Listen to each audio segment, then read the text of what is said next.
folks, this is GreenXI welcoming you right back to Let's Play Umineko. This is episode 71. In the last episode, well, Battler had his test and Beto gave up the game, so God knows where the game's going to carry on from here.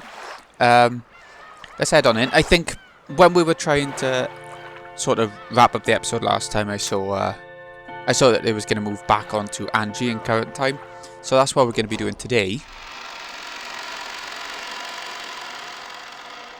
Which is interesting if they end the arc, the whole of the question arcs, like that.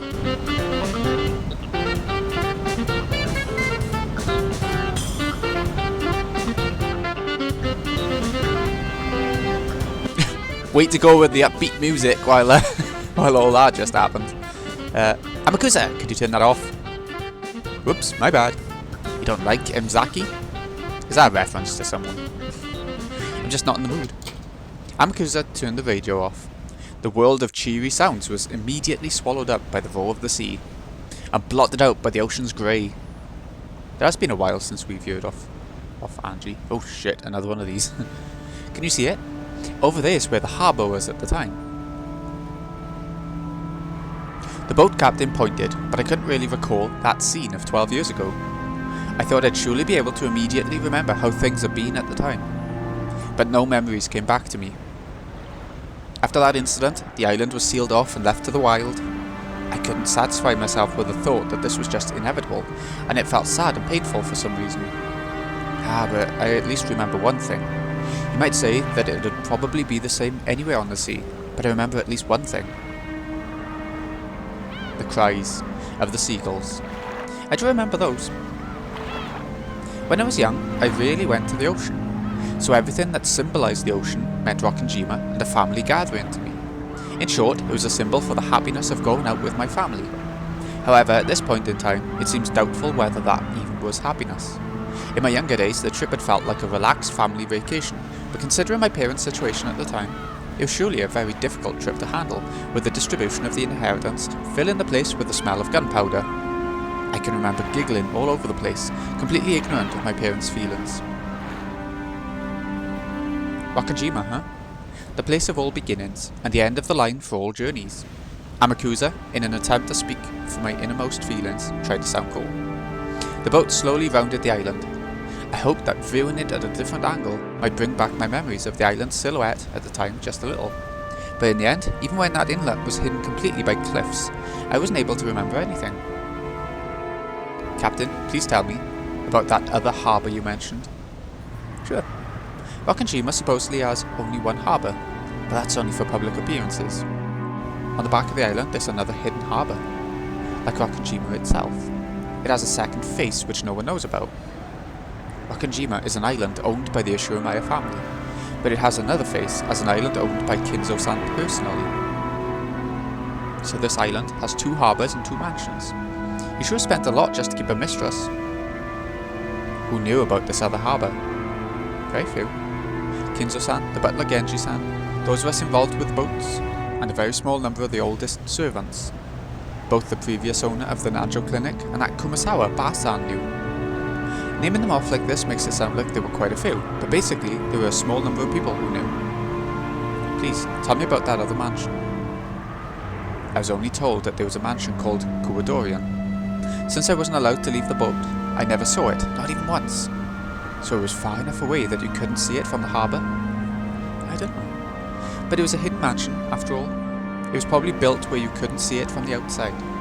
Anyway, Kuwadorian was the biggest secret of that island. There's a theory that Beatrice lived in Kuwadorian, or else was confined there. What do you think, Captain? I did sometimes carry miscellaneous goods to Kuwadorian, and that included a lot of stuff that only women would use, and expensive stuff at that. I'm also convinced that theory is true. So does that mean you never saw Beatrice directly, Captain? Nope. Came and went for about 20 years, and I never saw her once. 20 years? That means she was at least 20 plus. Looks like she wasn't some mademoiselle. But one day, bang! All coming and going to and from Kuwadorian suddenly stopped. That was about 30 years ago. So around Showa 43, 1968, I think. Bang? You mean suddenly? We came to the hidden side on a set schedule to carry food and trash back and forth. Ah right, the hidden side's what we call the harbour linked to Kuwadorian. I get it. So then, one day, we got an urgent message from Genji-san. He said that until we heard differently, there was no need for us to go to the hidden side anymore. And did you hear differently? Not really. Long story short, one day I was suddenly told that they wouldn't need regular service to the hidden side anymore, that I didn't have to take food there either. At first I thought I was being fired, but I quickly figured it out. Going by the reactions of the servants who knew of Corridorian, I managed to guess somehow. Beatrice died, and there was no longer any need to take food or people to care for her. That's what I think. From that point on, I was never told to take a boat to the hidden side. However, after that, Genji-san came to see me face to face and got pushy, strongly urging me never to speak of anything related to the hidden side until I died. So if that hidden mansion was abandoned for 20 whole years, why was Aunt Eva there? On that day 12 years ago, Ashuramiya Eva somehow escaped harm alone in a hidden mansion 2 kilometers away from the mansion. Why was she in a hidden mansion that had been forgotten for 20 years? I saw on the talk shows. Even I don't have a clue what happened. Not once did I guide Eva-san to the hidden side. I have no idea how or why she knew about or reached Corridorian. Well, she was quite smart, wasn't she?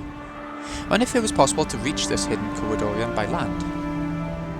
If, as we heard, the forest was dense and uncultivated, I seriously doubt a well-dressed lady person be able to bush crash it. So what about by sea? Maybe there was a motorboat or something. Are you kidding? The 2-nighter typhoon was awful. No way you could use the boat. So what if there was an underground passage or something between the mansion and Corridorian? Wouldn't it have been a pain to have a charter, a boat, each time you wanted to visit his mistress's house? You mean a tunnel long enough to connect mansions on opposite sides of a 2-kilometer island like Rokkenjima? Well, I'd like to laugh at the thought, but this rich guy made a whole hidden mansion for his mistress. Guess I can't deny the possibility. What do you think, Captain? I'm a man of the sea. I don't know about holes. But the Japanese military dug a 25-kilometer tunnel on Iwo Jima. Wouldn't surprise me if that Kinzo-san could dig at least 2 kilometers. There really is something wrong with this island. Even now, not one of us really knows a thing about it.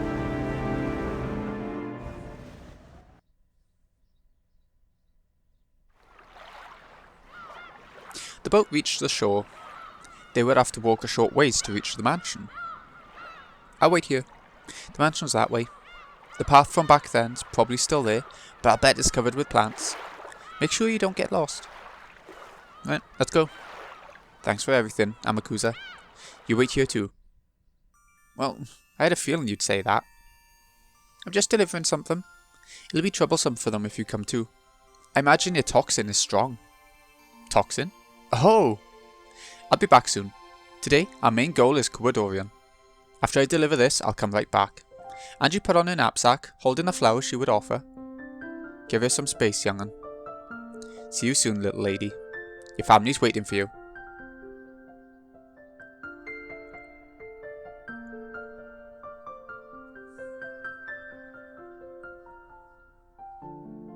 I had never been on a road like this, but I had no trouble finding my way. If I walked straight ahead, it would probably guide me to the final destination for everything. It was true that the vegetation was incredibly thick, and if I didn't pay attention, I would lose track of the path. But the road that was left was much clearer than I'd guessed it would be. Still, that didn't change the fact that it was a bad road. Contrary to the distance shown on the map, I was forced to walk a long way. The forest was deep and dark. At the time, I had been threatened into staying away from the forest because a witch lived there. Of course that fear is gone now, but I feel it. Because I was me, I could feel the presence, like an aura, of the Golden Witch Beatrice. Here and there were massive fallen lumps of rock, along with overgrown trees and ivy. And the voices of birds and bugs. Yeah, I feel it. I feel that the witch is here. Ahead, an ivy-covered construction site fence and warning sign stood. No entry, Tokyo Metropolis. That was written on it. Yeah, that's right. When you think Tokyo, you tend to think of a city. But Rokkenjima is also located within the Tokyo Metropolis. Apologising to the sign for my rude mistake, I climbed the fence. When I crossed the steep slope beyond that, my field of vision rapidly expanded, and a fresh sea breeze blew through my hair. It was like the top of a little hill. Below me was a vast view of the island. I could only see desolated forest and rock walls spread out below me. But I realised that the mansion was probably somewhere around there. The steep downward slope beyond this hill had probably been caused by earth and rocks collapsing from 12 years of wind and rain. It had become a slant filled with crags that you might even call gentle cliffs, and it would be easy to tumble down, though it looked like climbing back would be pretty difficult. In any event, it seemed that proceeding any further would be impossible. If I continued any further, I wouldn't be able to return. In other words, this is the border. This place is 1986 and 1998, and it's that day and today. The boundary between this world and Nirvana. This spot is this journey's final destination, it seems. As the strong winds blew Mamon's and Sakataro's hair, they looked down from the hilltop. From here, I can't really tell. Where's the mansion? Let's get closer. Are you? That's impossible. We won't be able to come back. We won't be able to come back. Is that it? I see. This is 1998, and I am the Ashiramaya Ange who's been left all alone. At first this was a journey to die, but not anymore. It's become a journey to accomplish something. Yeah. So I'm sorry, you two. Although, as I was back then on that day, I would have gone down that cliff without any hesitation. Come on, this is pretty lame for the skyscraper jumping Ashiramaya Ange. Sorry. This place is as good as any. After all, you can feel the wind of that day. Was the wind really like this? Yeah. Very soon, they'll come. Everyone. Sakataro said it as though it was completely natural. And I believed it. Dad, Mom, Oni-chan, all my relatives and those fun servants. And Maria Oni-chan. It's me. It's Ange. I've come back. When I started my journey to expose the past of 12 years ago, my goal had been abstract, and I hadn't understood. But now, I have no doubts. This journey was induced by several thoughts and fates over 12 years. A journey to reach an end for me, Ashiramaya Ange. And a journey reach an end as the last witch of Mariage Sorcier. I came here as the last daughter of the Ashiramaya family, and as the last witch. Dad, Mom, Oni-chan, sorry. Let me greet Maria Oni-chan first. A strong tailwind urged me on. That tailwind took just my soul out from inside my body to the vast forest beneath me. And though from here on I couldn't see, I believed that it flew me to the mansion on that day, to where everyone was, to where Maria Oni-chan was. And so, even though my body was on the top of a hill, a strong wind blowing me against me, my soul was now certainly dancing through that sky. The vast, vast sky of Rokkenjima. Below me was the green of many trees. But I understand. I can comprehend the presences of my family and relatives and all the servants. And Maria Oni-chan too. I could even comprehend Maria Oni-chan as a witch. It was vast, more so than any vast space I had imagined up until now. Maria Oni-chan, can you hear me? Listen. Ange called to the Maria of that day. She told her of the long journey she'd undergone. Of her long-delayed realization of just how much she'd wounded Maria in her youth. She understood magic, and now understood everything about the world Maria had wanted to show her. It was very warm, overflowing with love and happiness. She wanted to become even happier by sharing that world, but I trampled it.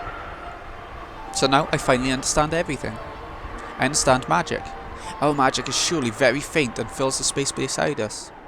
But it isn't something that anyone can see with their eyes. Magic is... yes, I can say it clearly.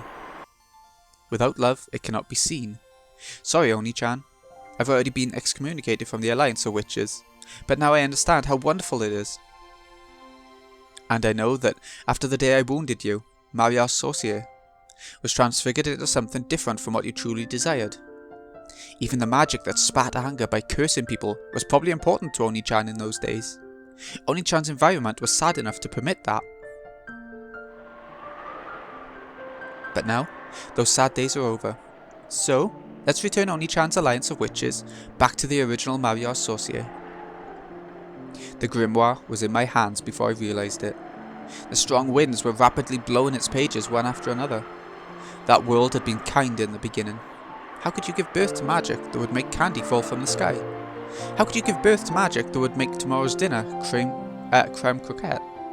How could you give birth to magic that would make the weather good when you went out the next day, making your whole day fun? New spells of happiness were created, one after another, colouring her world with kindness. Those days were flipped through one after another, and months began to flash by. The pages with drawings that had once been colourful gradually began to change into the colour of black ink.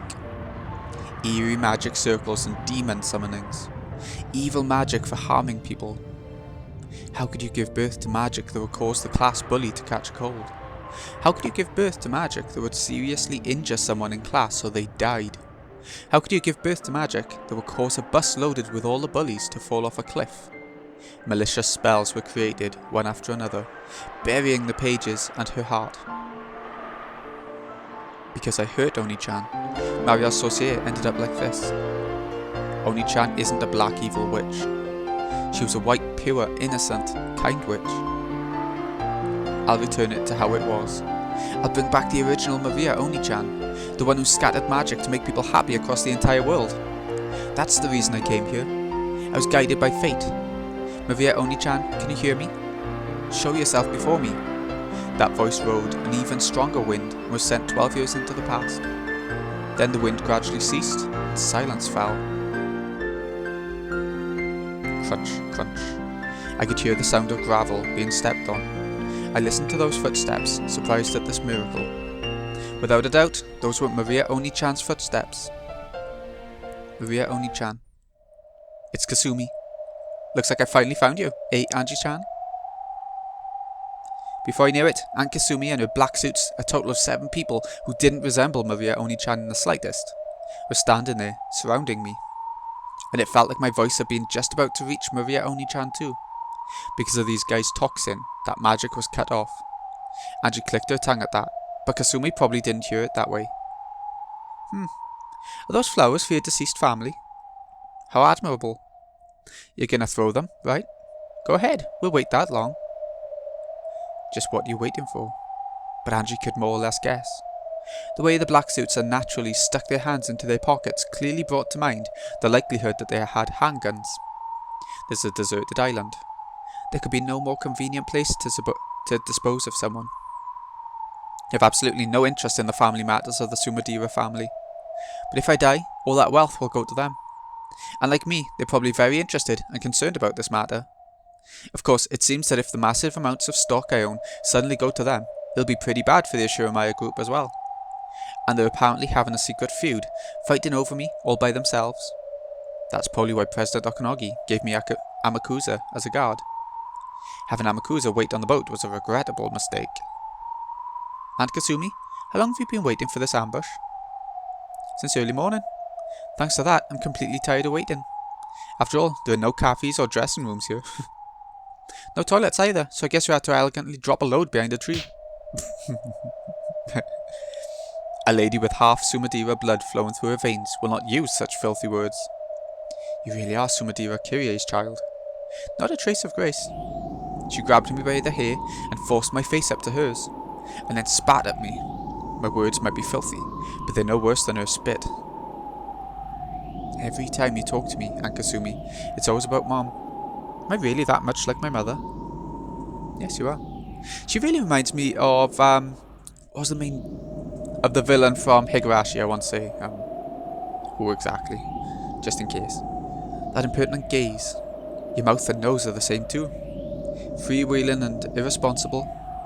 She thought nothing of the long history and tradition of the Sumadira family and selfishly flew out of the house. My entire life has been devoted to cleaning up that mess. I guess your life really has been covered with crap. When I was slapped on the cheek, my ear was smashed, and for an instant, my head ran. My hair was pulled, spinning me around, and I fell to the ground. And in a flash, the ground was kicked, and I was struck with sand. Yes, you truly are like Nissan. That gaze like you're mocking me somehow. Yes, I remember so many things. You're a sad person. I'll bet that since you were young, you always got compared to Mom and scorned. And for your entire life, you'll never be released from that wretchedness. A little girl like you can possibly understand. You see, your mother is a loser who threw everything away and ran away from the Sumadira family, right? Do you know how much trouble I went through because of that loser? Any trouble you went through has nothing to do with me. Sorry, but what am I supposed to do about something that happened before I was born? When will your life begin? It never will. For all eternity, you'll always continue to be sneered at by my dead mother until you die. If only you just die. Why are you living? You little piss. You all. Make you some tea. What? Leave it to us, you big mouse shitty brat. Let's teach you a little lesson.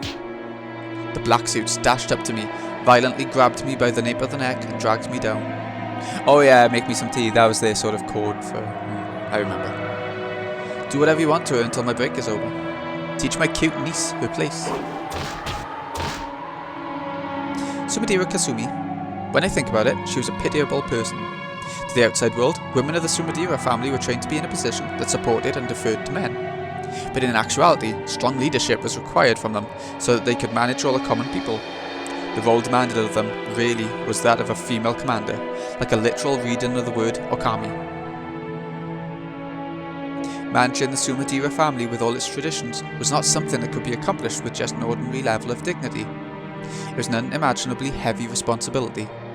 Normally, this would have been demanded of Kyrie. Kyrie had undergone that harsh training, and Kasumi, as the younger sister, should have been able to take it easy. No, on the contrary, she'd lived like a lazy, selfish and affluent princess, sneering at Kyrie, who had been given the heavy responsibility. However, Kyrie had suddenly been disinherited. She had refused the fiancé her parents had arranged, and gotten pregnant by her lover, Ashuramiya Rudolph. From the Sumadera's perspective, even though the Ashuramiya family had a vast fortune, it was a low-level family that had already collapsed.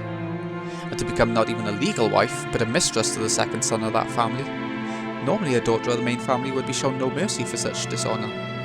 They would wrap her up in a mat, place a pole on end, and throw her either into the Pacific Ocean if the pole fell to the right, or the Sea of Japan if it fell to the left. But Kyrie's punishment ended with disinheritance, an unbelievably warm-hearted decision. After that, the Sumadera family began receiving favourable treatment from a section of the Ashuramiya group. There must have been some kind of backroom deal. In other words, Kyrie openly left the Sumadera family under the pretense of gaining financial support from the Ashuramiya family. Kasumi had watched it happen in shock. No, she even disparaged her dishonourable sister as a loser. But eventually, she realised that the heavy responsibilities Kyrie had borne would be passed on to her. And then, for the first time, she saw that she'd been outwitted. Because of your mother, my life was ruined. No, you could even say she killed me once. On that day, I was killed once and thrown into a hellish life. Isn't that what you get for making light of life until then? Don't you ever stop talking, girl. The black suit punched me in the gut and I doubled over, but I was quickly grabbed by the nape of the neck and made to stand up again. Kasumi cold-heartedly looked down at me, smoking a cigarette. The painful days after Kyrie had left were floating through her mind. Until then, she had been allowed to be a simple lady, freewheeling and naive. Only the older sister Kyrie had been harshly trained, and she, the younger sister, had been able to live as nothing more than a princess. Then suddenly, everything got flipped over, and her life came crashing down. My lifestyle, and the way I lived were all stolen from me. Do you know how much I was derided by those relatives who didn't know the details, all because of my sister's dishonour? I detested her. I detested your mother enough to make me spit blood. Glad to hear it. Keep up the good work. A kick landed in Ange's side as she crawled on the ground. Ange didn't stand up again, so she continued to lie there like a caterpillar as she was kicked each time she spoke up. I saw Nissan at an Ashuramiya group party once. She was with her husband, looking very happy and laughing. She pushed everything onto me and found happiness, only for herself. So what? How's taking it out on me gonna make you happy? Will taking it out on me turn back time and change history or something? You said something a short while ago. When will my life start? No matter how much I despise you or take out my frustrations on you, I can't turn back time. So, must I keep hating my sister even though she's gone until I die? You've got to be kidding me. How long will I have to be tormented by my sister's ghost? So I thought of something. If I could accomplish one thing, I'd be able to forget all of my hatred and start over. Ange was about to lash back out at her, but stopped. because she'd be kicked again if she responded. Even if Kasumi didn't say anymore, Ange had a pretty good idea what she meant. Kasumi thought that by taking revenge against Kirie's daughter, Ange, she'd be able to put an end to her hatred. Talk about pushing your problems onto other people. Come on, stand up. If you like this island that much, I'll bury you deep in it. You don't want to die at your age, right? Don't you feel like saying sorry my mother caused you so much trouble or something? Who'd say something like that? Hey, Ange-sama, no. You mustn't provoke them. You should at least make it seem like you're going along with them, so you can buy some time. They often say that you should throw your foolish pride out with the garbage. What about Amakusa-san? If Amakusa-san comes, I'm sure. It's no use, I can't see him. You idiot, Ange-sama. Why did you leave Amakusa's behind? I didn't need Mama to tell me. I was seriously regretting it already. I walked a long way. The forest was very thick. I've got no doubt that signs of activity here won't reach the boat. During the time it took for Kasumi to finish casually smoking a whole cigarette, I was continuously tormented by the black suits, as she had told them to. The moment I grabbed at my head, my scalp was kicked by someone at a bad angle. My head was filled with stars. The feeling of stars flickering in this grey, twisted world was one I remembered clearly. My life was very similar to the one Kasumi led. After all, as a successor to the Ashuramaya family, I was tormented constantly with various kinds of bullying under the guise of education and training. Yes, having the inside of my head filled with stars like this is a feeling I know well. When being reprimanded for some error in manners I seemed to have made, the discussion always turned to whether I was fitting to be the successor or not. On and on about the honour of the Ashuramaya family and how deep that was. By the time the conversation reached that point, I'd forget what mistake I was being blamed for in the first place. No, in fact it was the same for Aunt Eva. After all, sometimes she'd ask herself, what was it again? But in the end, she wouldn't be able to remember and would say something like, if I'm angry, it must be your fault, Angie. The fact that you're at fault is what matters, so who cares if I can't remember what it was you did? There'd be some ridiculous reasoning like that, and then she'd keep on punishing me. Yes. Aunt Eva's punishment wasn't something that would continue until I learned something, or acknowledged my mistake, or apologised. It would continue until Aunt Eva wanted to stop. So this violence was a bit nostalgic, in a way that made me want to vomit. I opened my eyes, and look, there's Aunt Eva, right next to Kasumi, who's smoking a cigarette. I can see Aunt Eva, almost as though the two of them are laughing together. When I think about it, even Aunt Eva's life might be a thing worthy of my sympathy. The responsibility and pressure of being a member of the Ashuramaya family, which she often mentioned to me, had probably caused her great pain. After all, people can't make insults that they've never been the target of themselves.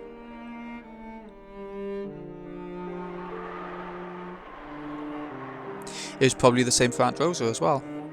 As the youngest child of the Honourable Ashuramaya family, she must have gone through many tough times. So it was just like what Aunt Eva did to me. Just like what Sumadara Kasumi is doing now. Aunt Rosa must have been the same. People tend to push the pain they're burdened with onto other people. Otherwise, they can never escape from that pain.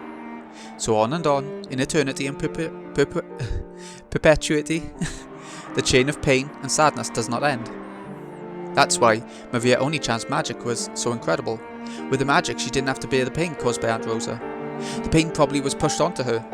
Its weight probably tormented her. But Oni-chan didn't carry that burden on her own shoulders. She purified it and filled her world with happiness. So I'm sure, if Maria Oni-chan had had children in the future, she probably wouldn't have pushed the pain that had been forced on her onto her children. That chain of pain and sadness that stretched back for who knows how long, which she couldn't understand and which she had inherited, which had been forced onto her. Maria Oni-chan cut it with her magic. What's wrong? Got a bone to pick with me? In the past, I would have snapped back. I would have met her hatred with hatred, so that they'd cancel each other out. No, nothing got cancelled out. The thing being forced on me ended up right there on my shoulders. Just like how, even now, I hate her. So now that I know of magic, I'll look at the human called Ashuramaya Eva again. What I could see through to was a sad human form, no different from me, who had lost her family, who bore deep wounds in her heart. Unable to withstand the pain of that torn heart, she was doing nothing more than howl sadly, like a lion crying in pain, like a child. Even Ashurmaya Eva was someone I should have felt compassion for. She needed someone to understand the difficulties and pain of her childhood years. Even she, who was the only survivor of the Rokkenjima crime, who was forced or faced with the curiosity of all of society, who was publicly slandered and forced to have salt continuously flung into the wound, had needed someone's compassion. In order to let Eva forget her pain and sadness at least a little, the Black Witch taught her magic, just like the times it had possessed Aunt Rosa. It was the same magic of anger and sadness that Beatrice had taught Maria Oni-chan when she was mourning for her torn-apart friend, Sakataru. That same magic, that witch, had probably dwelled inside Aunt Rosa too. So I mustn't hate Ashurmaya Eva. Maybe I should have become her ally, as the only person in the world who could understand her. What did I say to her when I was young, when she returned alive, all alone? Could it be that I acted as though she'd killed my family and returned on her own? I can't believe it. Aunt Eva, who has never been more than an object of and a synonym for hatred throughout my life, is turning into a human I can understand. So, I can see right next to Aunt Eva the form of the Black Witch who taught her the black magic.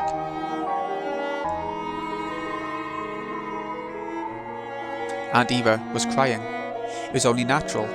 Not only was no one willing to understand the pain of losing her husband and son at once, but her only relative had insulted her, saying, "Give me back my dad and mom." I can make the excuse that I was merciless because of my youth. However, to her at the time, it had probably been cruel enough to sever the last thread in her heart. In the following days, the talk shows and magazines publicly slandered her. The truth of her husband's business and character, and even her beloved son, were negated. She no longer had anything left. She could do nothing but cry and howl, trying to forget the pain and sadness at least for a while. After all, she could only feel a tiny bit of release, and only during the time that she howled. And so, the Black Witch taught her how to howl. The one I hated was the Black Witch. The black magic can probably release one from that pain for an instant. However, it never lifts that weight from a person's shoulders. On the contrary, it forces that weight onto further victims, filling the world with hatred. If only Aunt Eva knew of white magic and had a true witch nearby. Shouldn't that have been me? Didn't I learn the magic to create happiness from Maria Oni-chan? If I taught her with that magic, could we have built a future with a completely different relationship? Up until now, I've hated Aunt Eva constantly, so I didn't notice the Black Witch beside her. Without love, it could not be seen. I didn't have any love for her. So now finally, I'll glare at the Black Witch, the one I truly should hate.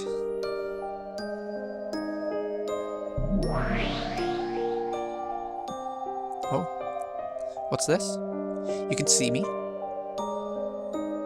I see you. The one I should have hated wasn't Aunt Eva. It's you. Whoa, awesome. To think that a lowly human could see a witch like me. So, you trying to say something with that glare? Do you hate me?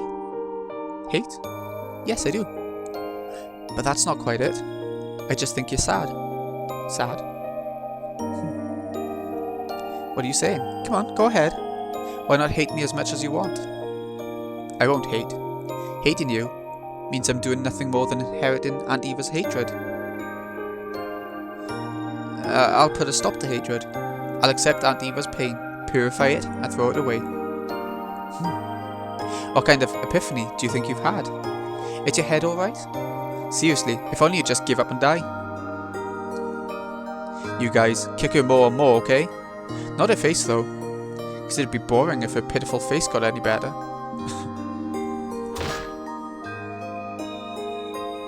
The black suits persistently kicked my stomach and back, as though they had been ordered to by the Black Witch. My, you still not suffering after all that? You keep staring right at me. Do you hate me? I'll bet you do. Same here. Kasumi sneered at me, but for some reason I had the feeling that she was crying behind that expression. Just like me, the pain of being forced into an unreasonable life would never ever heal. The sad lion, gasping in pain from the thorn he can't get out, continues to howl. Hey Sumadawa Kasumi, take a look. Over there, it's you as you used to be. Don't you feel better now? You used to be standing there, but now you're on this side, right? Isn't it great? Don't you like having the roles switched? Yes, it really is great. How can you make that kind of face, Ange? Go on and cry. You want to, right? Yes, of course she wants to cry. Make her cry. Didn't someone make you cry back then? So make her cry too. You too, Ange. If only you just break down and cry. Cry, Ange. I want to see your crying face. Cry and try saying, I'm sorry, Aunt Kasumi. Yes, make her say those words. Aren't those words painful? Isn't being made to apologise for something that isn't your fault just the worst pain? Make her feel the same way. By doing that, you can relieve your pain. Yeah, that's it. Be a little more honest with yourself, okay? If only you just let your emotions run free more, and more, and more. The Black Witch provoked Kasumi, and Kasumi began to give herself over to that dark emotion. By turning deep sadness into an evil alcohol and forcing it down, trying to forget it for just an instant, nothing would change. The words Kasumi insulted me with were themselves sad. And I couldn't forgive the Black Witch who had imposed that sadness on Kasumi. It had gone limp, which seemed to have stopped the black suit's kicking competition. Maybe the kickers were getting tired too. Kasumi didn't order them to stop, but at some point they did. However, I was reflected in Kasumi's eyes, and they burned me with flames of hatred. She'd been tempted by the witch to do that in order to relieve her own pain. Sumadira, Kasumi, you aren't done yet. You've got much more trampling to do, right? Can you forgive what happened to your entire life with just a little violence? I can't. I still can't forgive her with just this. Right? There's no way you can forgive her. Do it more. More of the flames of hatred. Nothing can warm you except the fires of hatred. After being frozen in the snowfields of anger and sadness, the only flame that can warm you is hatred. Say it, okay? Scream it. If only you just burn yourself to ashes with a roar of hate. Assure my Ange, I cannot live without hating you.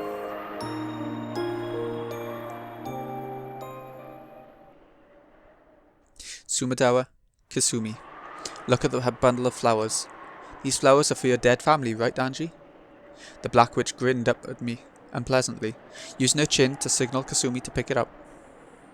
Kasumi picked up the flowers I was going to offer, brought them all the way over to me, dropped them and made a show of trampling them.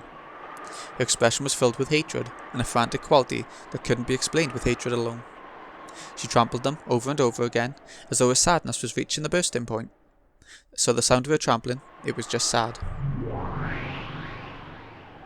Oh, still not suffering yet? Then what about this? Sumadira Kasumi? Use this. No, not that. The object the Black Witch pointed at was Maria Oni-chan's grimoire.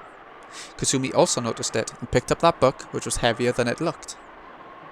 What's this? Why not read it? You might fall over laughing, okay? Kasumi opened the grimoire, skimmed over the contents and snorted derisively.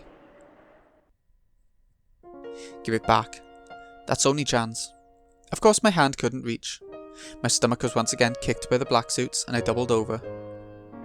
See? This book's really important to Ange, right? Gotta belittle the things that are important to her, okay? That'll work better than punching or kicking for a girl like her. You know that better than anyone, don't you? As though remembering something painful, Kasumi's face twisted for an instant, but that quickly disappeared, changing into a scornful smile directed at me. Whew, what a creepy book. Did you write this? Stop it. Give it back. Look at that face. Belittle it more. Belittle it more. Teach her the pain of having your dignity trampled. That's the only way to soften your own pain. What's with this embarrassing book? I'll admit I did have a little interest in fortune telling as a girl. But isn't this going to be going a bit far? Like a bit too far? Magic? You're one of those, aren't you? It's like in those cartoons where a girl says that something spell and transforms into a witch, right? You like those, don't you? How pathetic. Cackling, Kasumi opened to a random page and showed it to the black suits. The black suits looked too and guffawed. That sneer didn't wound me, but I couldn't forgive it. After all, that sneer was ridiculing Maria Oni-chan. I don't hate Kasumi, But for forcing that unhealing anger and sadness on Kasumi, I cannot forgive the Black Witch. That Black Witch ate into Aunt Eva, Sumadira Kasumi, and Aunt Rosa, tormenting them for an eternity without letting their wounds be healed. I can't forgive her. I can't forgive the Black Witch. This is just great. Magic for making candy fall from the sky, you say? What's this? Sprinkle water, cleansed by the sun with sugar. Stick the magic staff in, and then an incantation. What the hell? It hurts. The black suits were also rolling round, guffawing. Then grinning, the Black Witch whispered something into Kasumi's ear. After glaring at me with a grin, Kasumi took that page. Kasumi grabbed hold of that page, tore it off, crumpled it up and threw it away. So cruel. That was Maria's magic. Oh really? How sad. It was one of the spells to summon happiness that Maria had made with Sakataru. Anyone knows that making sugar water, colouring it and leaving it by the window isn't going to make candy fall from the sky. But after repeating that every day, one time on her way home from school, she'd found several pieces of candy scattered around. How happy must that miracle have made Maria Oni-chan? Didn't she treasure that candy, eating it during a night alone with Sakataru to distract herself from her loneliness? That magic that Oni-chan had given birth to had been torn and thrown away and had disappeared. The whole miracle of happiness that magic had given birth to had been torn and thrown away. Oh, this part's great too. Magic to make tonight's dinner creme croquette. Aha! What's next? Magic to make bell peppers taste good? That's not bad either. So stupid. Tear that too. If only you just tear it more and more. With a brutal, loud laugh, the Black Witch made Maria Oni-chan's spells get torn out one after another. Magic for happiness was sneered at, torn and thrown away. Stop it, stop it. Don't defile Lady Maria's magic. Don't defile it with your filthy toxin. Mammon cried and yelled, but she had no way of reaching Kasumi. Come on, why not defile it? Miracles of magic? Magic to bring happiness? No way, nothing like that exists. Don't you know that you can't heal pain and sadness without pushing it onto someone else? Hey, you also had those magic friend things, right? Sumadira Kasumi opened to that page. What's this? Magic friends? The 7 Sisters of Purgatory? Ah, what a creepy name. It says they can fly at awesome speeds and finish off the enemy. Ange, if you can use this kind of magic, shouldn't you use it right now? Foolish. The page that wrote of the 7 Sisters of Purgatory was also heartlessly torn away. The page itself was just paper. It wasn't Mammon's vessel or anything. But the tearing, denying toxin burned Mammon from the inside. Mammon's face twisted from that heat and pain. Gah. You okay, Mammon? Hold on. This much is no problem. It's not me, but Angie-sama who's in pain. However, Mammon's expression was twisted with unbearable anguish and humiliation. Stop it, Black Witch. Why are you doing something like this? Why can't you use magic for happiness? Oh, you're a magic friend too, right? I'll defile you too. Sumadira Kasumi, look for this guy's page too, okay? What's this one? What's with this crappy scribble of a lion? Sakataru? What a weird name. My best friend, it says. Really? This is your friend? A close friend? This lion is? Is it? Ha! It really is a crappy scribble. This ugly lion is totally you. To think she had something like this as a friend. That Ishiromaya Maria kid's mind is so pathetic. It's embarrassing. What a joke. She's like a moron. If only she'd just give up and die. Where are you? Don't make fun of Maria. Stop it. Don't break it. No way. There was a shrill sound. The page had been filthily ripped out. The picture of Sakataru that Oni-chan had drawn was violently ripped in half.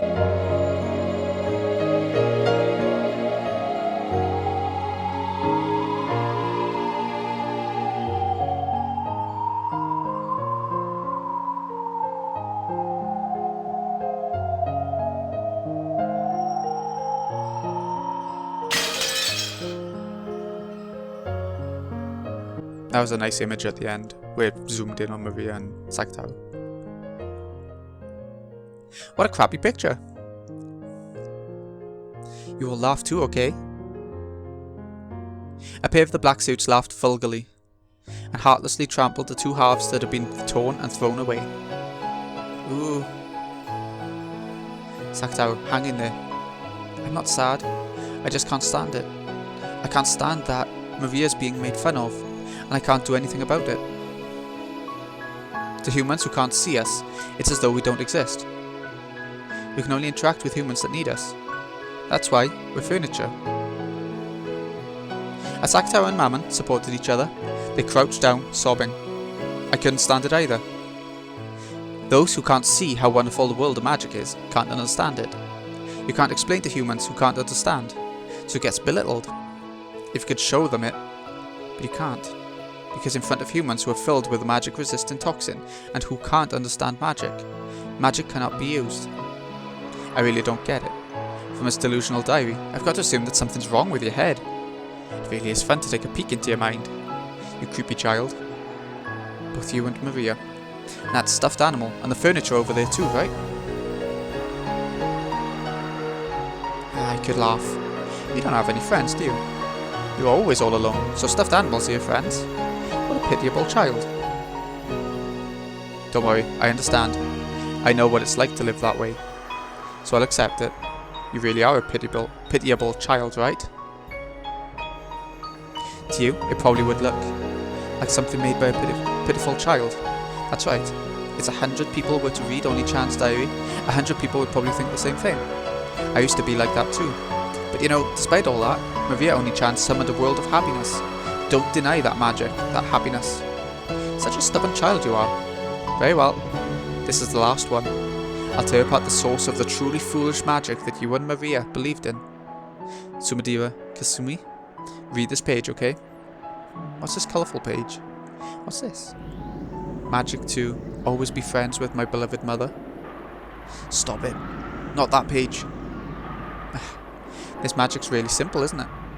Looks like even I could do it. Even I could remember an incantation this short. Should I give it a whirl? Really is a short incantation, isn't it? Okay, give it a try. Let's have everyone spit it out. With expressions that ridiculed it from the bottom of their hearts, the Black Witch and Kasumi tapered their mouths, and they said it aloud. Ooh, ooh. The black suit stared blankly, asking what the hell that was supposed to be. Then Kasumi answered, cackling. This is supposed to be an incantation. So that's why Maria always does ooh ooh then, is to try and save herself from her mother, or sort of thing. Are you kidding me? Or to still love her mother. Come on, why don't you guys try it too? Ooh, ooh, ooh. The black suits imitated that moaning voice, making fun of it. Ooh, ooh. That was the incantation for the magic that would let her always be friends with her beloved mother. What the hell? How stupid. If you could make family relationships better just by saying ooh, ooh, the world would always be peaceful. Ooh, ooh, ooh. A stupid moaning voice. Too bad that if you do this over and over again, people will think you're a pathetic, stupid kid. You're a moron. Stop it. At least don't belittle that magic. It was the day of a picnic where Maria, Oni-chan and Aunt Rosa were alone. It was written that this was one of the top 5 happiest days of her life. Oni-chan was singing a song she just learned from her mama. Her mother had been delighted, but partway through, Maria forgot the lyrics. But since she saw that her mother was so happy, she tried to sing until the very end, with ooh ooh ooh. Even though she'd only pretended to know the lyrics, her mother had enjoyed it a lot. After that, ooh remained as an incantation to remember that day she spent in fun and happiness with her mother. Of course, even though she seemed to find it funny at first, Aunt Rosa eventually tired of hearing it, and eventually started scolding Oni-chan when she said it. But to Oni-chan it was a memory of a fun day that she'd never forget. So among the spells that Maria had created, it was the oldest and the first. Kasumi stuck her fingernails into that page too.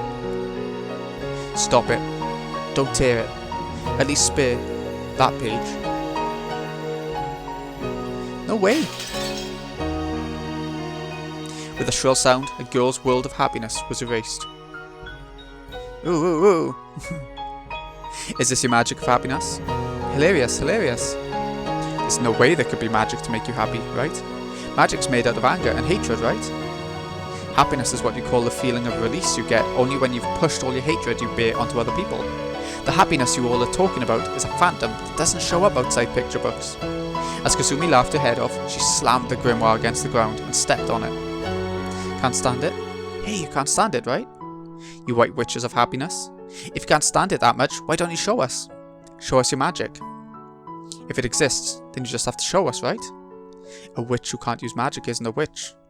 That's why we're the real witches. You're just brats trying to escape reality with a dream.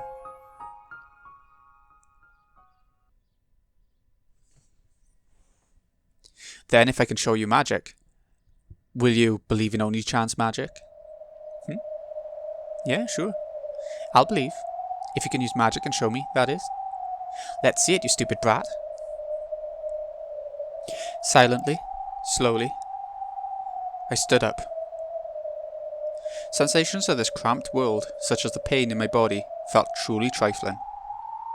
Oh, looks like you've still got enough energy to stand up, Miss Great Witch. Now that you've stood up, what are you going to show us? Show us some magic. Magic exists. What? What's this kid saying? Did you guys hear that? Silence. Isn't that interesting? You people always refuse to show this power of miracles because of the magic-resistant toxin. Disciple of the White Witch, Maria. Let's see some magic. Do you have any clue how many humans have believed in that miracle before being betrayed? Everyone believes. Everyone's betrayed and despairs. And I learned that true magic can only be gained by the power of black witches like me. Hating someone with your hatred is nothing more than a sin. That isn't magic. I'll show you real magic. You. The Black Witch winced slightly. However, Kasumi sneered at me even more. Then let's have a look. So what kind of magic will you show us? Magic to make candy fall from the sky? Or else magic to make cookies multiply? What? The instant I opened my eyes, a tremendous wind arose. What is this, all of a sudden? Come, arise, the 7 sisters of Purgatory. What? Here they are. There's a flash behind me, and in an instant, 7 pieces of high-level furniture were gathered there. It was a power that far surpassed the magical strength I'd had in my prime. It was a power that matched even Maria, Oni-chan, and Beatrice. The 7 sisters of Purgatory, right here. Ange-sama? You said it once. Because I lacked magical power and resolve, I couldn't use your warrior sisters. This isn't some cheap emotion that wanted to get back at my bullying classmates. In order to protect Maria Oni-chan's Mario Sorcier's world, I now order you to show me the miracle of magic. It's impossible. No matter what you try, before such a massive toxin, the 7 sisters also remembered what had happened in that classroom. If they could have obeyed Ange's order, they would have. However, surrounded by the toxin that runs thick in humans, they hadn't been able to display the miracle of magic. And they remembered very well how deeply that had hurt Ange. But Ange spoke very quietly. In that case, you all believe too. Maria Sorcier was created to bring people happiness, and also to fight the Black Witch. In order to show that miracle to the foolish Black Witch, who denies the world that one of the founders, the Witch of Origins Lady Maria, gave birth to, and in order to protect the world, believe in magic, in witches, in miracles right now. When Kasumi gave an order to the black suits, one of them took out a gun and pointed it at Ange. You'll show us magic, right? Then let's have it. Use magic to shoot this man down with a fireball or lightning or something. You get 1 chance. Show us before I count to 3. Got it? If you can't, then you best prepare yourself, okay? Shoot. What's with this kid? She's lost it. The black suit pointing the gun laughed at Ange's detached attitude. Ha! You serious? This girl's lost her mind. In that case, get yourself shot, if only you just die. Ange, it's impossible. You can't block bullets with magic. No, there's nothing to be afraid of. Compared to my magic to the 7 Sisters of Purgatory, bullets are nothing. Ange-sama. Mammon was perplexed by Ange's absolute trust. If she could comply, she would have, on that day as well. But because she had been unable to do anything, she had hurt Ange. You rat. If you can use magic, let's have a look right now. What's wrong? We're telling you to show us magic, right? Come on, no need to hold back, okay? Boom! Show me some magic. The black suits jeered at her, but Ange simply concentrated her mind in silence. If only you just shoot. She's even telling you to try and shoot you guys. This kid's already lost her mind from fear. Bye-bye, Angie-chan. Go and pretend to be a witch as much as you want in heaven. Fire. You sure? Fire. Die, Angie. If you can do it, then give this magic of yours a try. The black suit cocked the gun and, sneering, pulled the trigger. The sound of gunfire rang out, and the world stopped. A red spray scattered out, and chunks of flesh flew. Huh?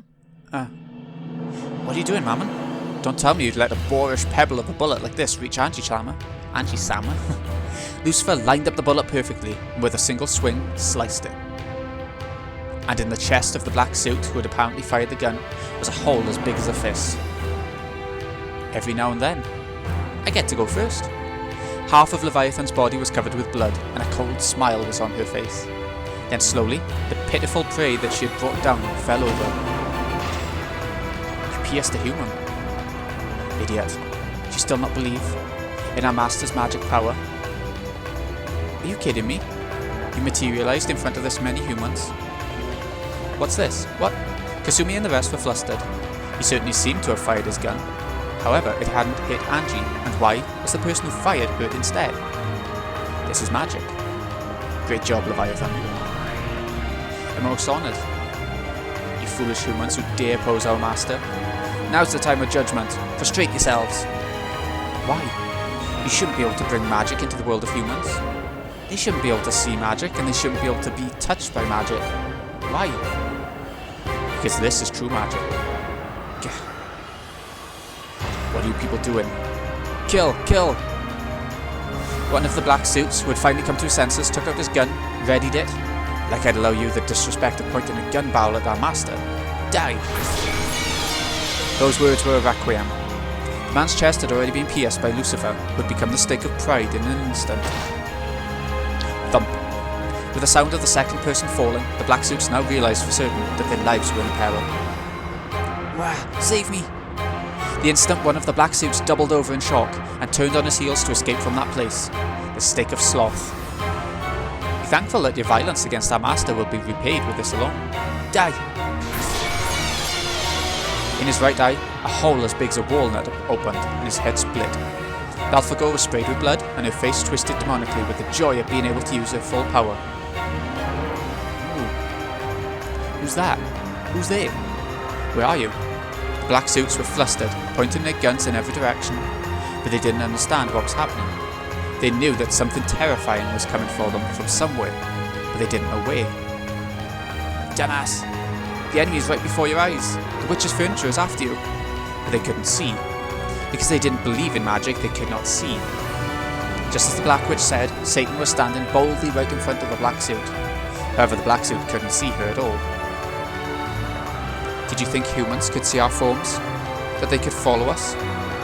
Ha, stupid humans. Time to pay a fool's price for forgetting your awe of magic. Eek! What is this? What's going on? You can't see it, because you have no love. Impossible. Even though there are so many humans here, even though the magic-resistant toxins everywhere, why can't you manifest your magic? Why can you? Who are you? A witch. And unlike you, a real one. What? Damn it, you bitch! No witch. As though announcing his candidacy for becoming the fourth victim, one of the black suits pointed his gun at Angie. And the trigger was... Angie glared at him coldly and simply ordered, Die! Next one. Satan. Satan of Wrath already right here. Blockhead. You think a simple bullet could hit Angie-sama or us now? The stake of anger pierced and smashed the bullet fired by the black suit and continued straight on towards the man's face. Know your foolishness and regret in hell. Die! With a terrible explosive sound, the upper half of the man's head was smashed. Bathed in scattered flesh and blood, Angie quietly asked one more question. Hey Aunt Kasumi, do you still not feel like believing in magic? There's no way something so ridiculous could exist. I won't accept it. There's no way magic exists. Yes, that's right. There's no way magic exists. There's no way witches exist. Magic exists. Witches exist, hear you? That's right. Magic exists. Witches exist. And in this world filled with anger and sadness, it can become the key that opens the door to the world of happiness. I won't let someone like you deny that. The key to a world of happiness lies in every person's hands. No one has any right to steal that away. You pitiful human who cannot understand this. If there had been magic in your life, it would probably have turned out differently, becoming much more peaceful. When I think that in your entire life you were never able to meet with a true witch, I pity you. Eek! Kasumi let out a piercing scream. At the same time, two of the black suits came for me at once, thrusting their guns at my head, like they were trying to use me as a hostage against something their eyes couldn't see. Against the Seven Sisters of Purgatory, who had now reached the level of weapons, this was completely pointless. Damn, where are you? Keep on attacking, and this bitch is dead. Show yourself. Kah! What the hell's he saying? And his guts look so tasty too. Ange-sama, leave the next one to me. Go ahead, kill him. Thank you so much. I'm so happy. Die! The man's chest split and his guts poured out. This terrible way of dying threw the other man into a total panic. However, Asmodeus' form was already at his back, grasping his neck and smiling obscenely. What a cutie! Hey, where do you want to get pierced? Ange-sama? The head. Certainly, my master. Die! Is that all the black suits? The final black suit had his head smashed by the stake of lust, and as his insides scattered, he twisted and fell. In the gruesome world where 6 people lay in a sea of blood, witch and human confronted each other. Sumadira, Kasumi, I sympathize with your sad life from the bottom of my soul. I'm willing to grant you magic that can seal up that unfillable hole in your heart, if you can believe that is. Don't be ridiculous. I'll never accept something like this. Eek! As Kasumi, who was scared out of her wits, stepped backwards, she picked up a handgun that someone had dropped. Then shaking, she pointed it at Ange. That's right, Kasumi. Shoot with that gun. Turn your hatred into a bullet and shoot. Eek! I'll kill you. If I don't kill you, I'll never be paid back for the life I've lived. Yes, kill. Pull the trigger. Take all the anger and pain from your shabby life until now. Use it all against her. If you don't, you won't be released from your pain and anguish. Stop it, Kasumi. You mustn't listen to the Black Witch. I'll kill you. Because of your mother, my entire life has been a wreck. In that case, my magic might be able to turn that life into something bright and peaceful, bit by bit, starting now. If you can believe in magic and just have a change of heart, I'll be able to open the door to a new world for you. There's no such thing. The salvation she speaks of is obviously just some fairy tale. Your life is going to be covered with thorns until you die, anyway. Let her hear that cry of agony. You can't regain anything that was lost, right? Sumadira, Kasumi? That's right, you might not be able to regain anything. However, I know you'll be able to create something new. So on Kasumi, throw that gun away. I might be able to teach you too about a world of happiness. Eek. You know, because your mother ran away, I was forced to marry her fiancé in her place. There was a man I swore I'd spend my life with, and I was forced to break up with him. You think you understand how I felt when I was forced to be wed in your mother's place, and was held by a man I had barely even talked to? I wanted to kill her, but Nissan just went and died on her own. That's why I'll kill you, otherwise my thorn-filled life will never end. From Kasumi's eyes, tears of passion dripped down. So pitiable. This person's tears were so clear and beautiful. But for that very reason, she hadn't been able to fully withstand her sad pain, and had been given no choice but to listen to the Black Witch's temptation. So sad. In that case, I'll at least release you, your soul, for all eternity, and free you from the bonds of resentment. That might be the only bit of charity I can give right now. Die, Ashiramaya Ange. Goodbye, Kasumi. Take a long rest in a quiet world. I no longer feel anger or hatred for you. I just want to let this soul rest in peace.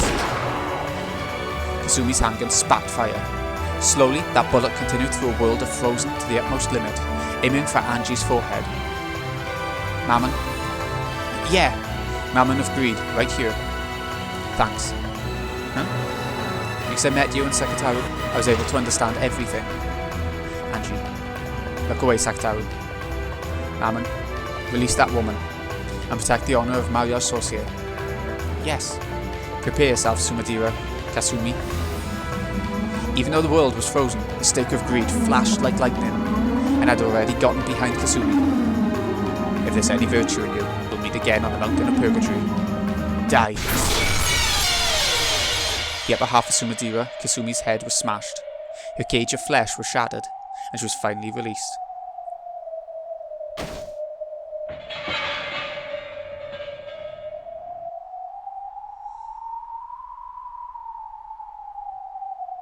Next is you, the Black Witch. By now I think even the fact that you look like Aunt Eva is inexcusable to her. If my form still looks like a Shuremaya Eva, that means you still haven't been able to forgive me inside yourself. I understand, Ange. Even you want to be released from your thorn-filled life more than anything. In that case, I thought of something interesting. I'll show you magic as well. I won't be the one to kill you.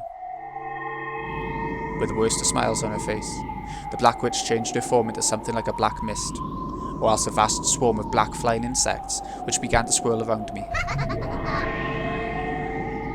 Then the black mist began to gather, bit by bit, shaping itself into the form of a human. What's this supposed to be? You've got at least a vague idea, don't you? It's the woman you hated and despised the most. The woman who hated and despised you the most.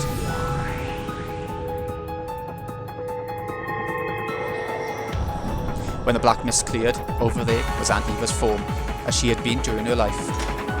Her hands were holding a gun. Aunt Eva died.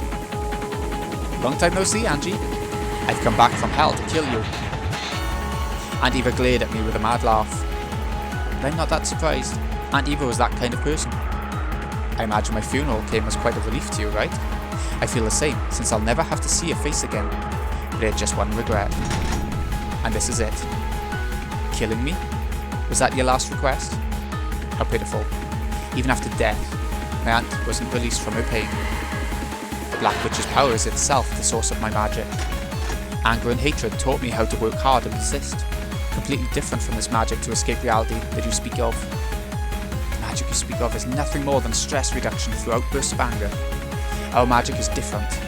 It can remake the entire world. It's in a totally different class than your wicked magic. Giggle.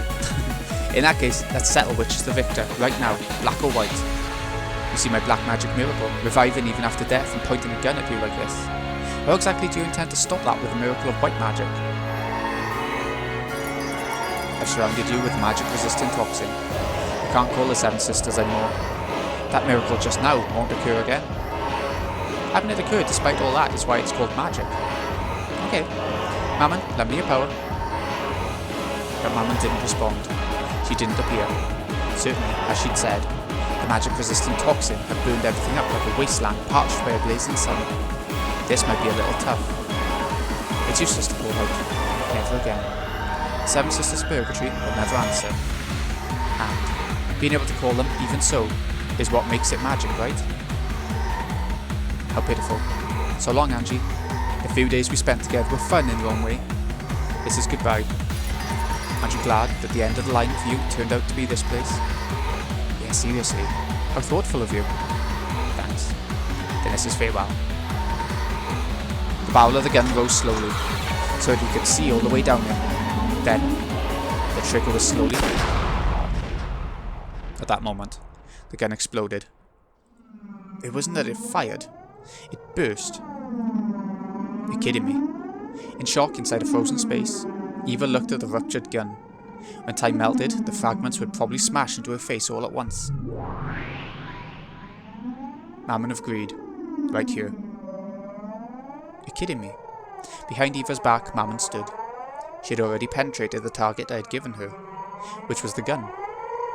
Is this enough magic for you, Aunt Eva? Ange. Then time melted. The fragments of the burst gun and exploding gunpowder burned her face. Letting out a shrill scream, she covered her face and rolled around.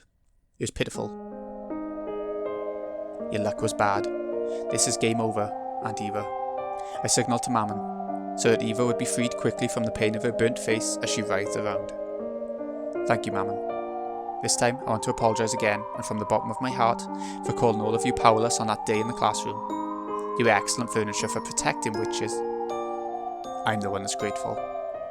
I feel truly honoured at being able to meet a good witch, a good master in the end, and at being able to fulfil my duty as furniture. Mammon had understood, This would be the final job I'd give her. Mammon quietly walked up to me. Then she looked down at Eva. Aunt Eva, thanks for sticking with me for so long. This is farewell. Have a nice dream. See you in hell. Cool. Then the light sound of her forehead being bored into rang out. The battle of gunpowder smoke and fury, of white and black magic, ended. I get the feeling it was truly a long journey, and the world slowly sank into darkness.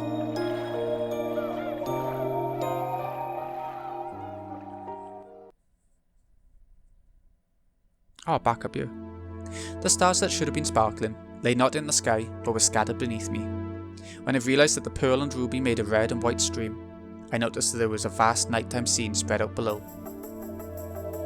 I was in the sky of that nighttime scene, neither standing nor flying, but simply floating. From nowhere in particular, I could hear a clap, clap, clap. A truly dull applause. I know. It's the one who ordered me to go on a journey. Castle. Congratulations, Endless Witch and Ange Beatrice. At the end of your travels, you understood everything about magic. Yes, I now understand everything about magic. I am a witch. The last witch who inherited the magical world created by Mariage Sorcier. No one besides you can tear Beatrice's world to pieces. Because I know witches, I learned how to resist them. Magic is made of love and sadness and anger. No matter how cruel a witch Beatrice might have been, the source of her magic is exactly the same. And that's why I wish I could leave that world of hers alone. After all, in her eyes at least, that world is complete. But then you'd have to give up on your family. That's right. So I don't like doing it, but I have to fight. The very reason I left on this journey to become a witch was so I could bet on the faint chance that I'd be able to take my family back someday. Unless you kill Beatrice, only worlds of isolation can exist for you. As one who has travelled to billions of fragments, I guarantee it. I understand. I can't afford to have compassion. I must make my heart a demon, and tear her apart to pieces. It's good that you're steady in that resolve. I was worried that, as another witch like her, you might grow attached and lose your will to continue. Felt a bit hollow hearing that from a person whose face was almost always expressionless. Castle, the mysterious witch who invited me on this journey. At times I've suspected that you might have lied to me. Why?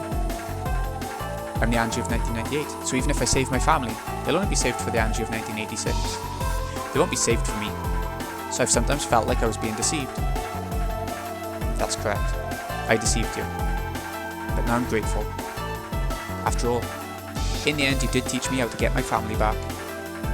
I didn't teach you anything. If you know something, it's because you've reached that mental state by yourself as a witch. That mental state is different from my own. I personally cannot understand it. If that's the truth, then congratulations. I'm not a player in this game, but a piece. You said that to me, right? Yes, I said it. Now I fully understand that role. A piece doesn't need emotions. It just has to give its all for victory's sake. Yes, that's correct. A game requires that you each make the best possible moves, right? If your move gets distorted by hesitation and confusion, your opponent will be confused as well. Sorry, Beatrice. Don't hate me. Assure my Angie still needs her family, so I have the right to fight you, so that I can take them back, and you have the responsibility to be challenged by me to a fight. So don't hate me. In exchange, if you do win in this game, I'll give you my blessing as well. Come on, let's go. As the piece I am, it's finally time for my true turn. Sorry, Beatrice. I won't hand Oni-chan over to you.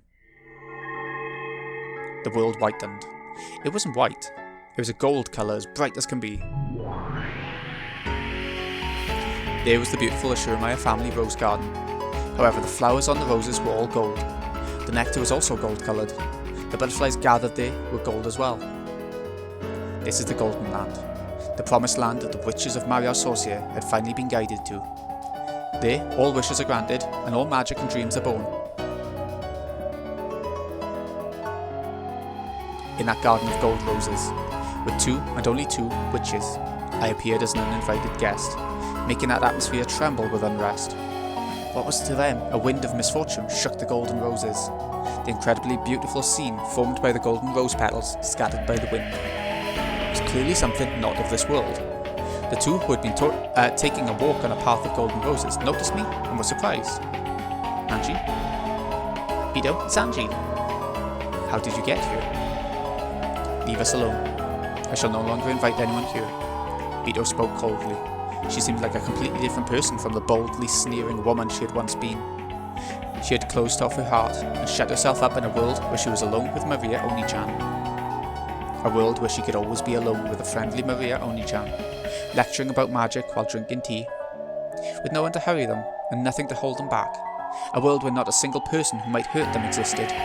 Yes, to the two of them, there was a small, perfect universe. Sorry, I can't have you shutting yourself up in here. You can't continue the game unless you come back. I said I stopped because I'm tired of it. I will not return to the game again. Beto will always be here with me. Here we'll drink tea together and think of lots of ways to play. You can play with us too, Ange. Maria, I believe I said that mustn't happen. I'm satisfied as long as I have you alone. Say that you too are satisfied as long as you have me. Yeah, thank you. The only person who needs me that much is you, Beto. So I'll be with you. Just us is enough. Maria, thanks. I'm grateful. Beto held Maria tight, even creating a small, warm universe between their joined arms. It was probably the birth of the smallest universe in the world. The smallest universe in the world, which a pair who needed each other could give birth to. No matter how small it was a complete world. But I had to tear it apart. Sorry, but I can't let it go like that. I came to smash this golden land of mariage sorcier.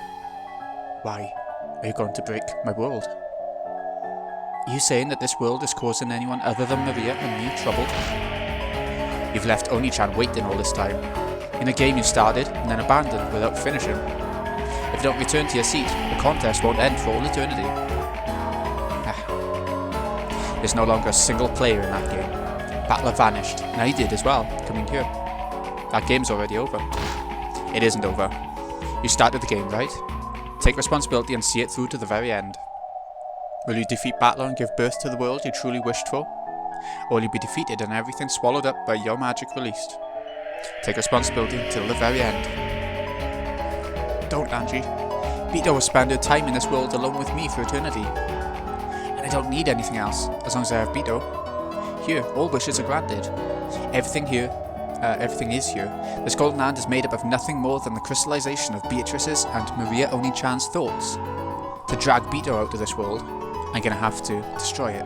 I'll destroy this golden land, which must be a final, peaceful world in Beatrice's eyes. Oni-chan, that's wrong. This golden land is a liar. It won't grant the one wish you truly want granted. That's not true. Anything could be granted here. Look, there's even a nice mama here. Gold breakfast gathered behind Maria, forming into a kindly smiling Aunt Rosa. After smiling sweetly at me, it became golden petals and crumbled.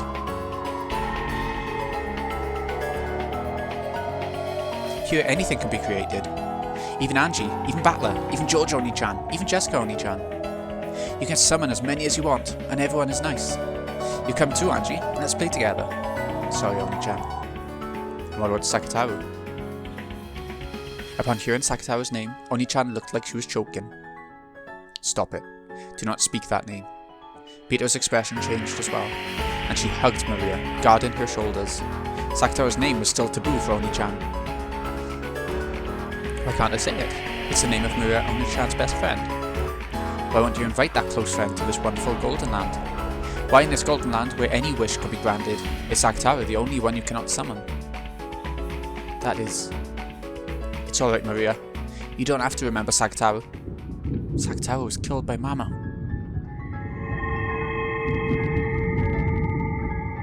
Maria Oni-chan flew into a rage with a terrible expression on her face. Surprised by that voice, the butterflies throughout the garden flew up, blowing around like a typhoon of flower petals. Yes, I know. Aunt Rosa took your precious stuffed animal Sakataru and tore him apart. Maria's scream became a storm that violently scattered the golden petals and leaves. It truly was a storm of gold. Stop. Stop, stop, stop. Why are you trying to reopen the wound in Maria's heart? Don't defile the sleep of this precious friend to both Maria and myself. In that case, why don't you revive that precious friend for her with your magic? I'd do it if I could. But that stuffed animal was an article Rosa created herself. The magical meaning of that individual object being torn apart is... Don't try to fool anyone. Why can't you revive Sakataru? There's only one answer. It's because you aren't a real witch. I can revive him. With my magic, I can revive him as often as I want, like this. I could even bury this garden in Sakataru's. Ah, I thought there was going to be an image of loads of them. Yeah, I bet you could, with your magic. But Oni-chan definitely wouldn't be able to see the Sakataru's you create. You know why, right? I'll say it again. It's because you aren't a real witch. Stop it. Why'd you keep saying such mean things, Ange?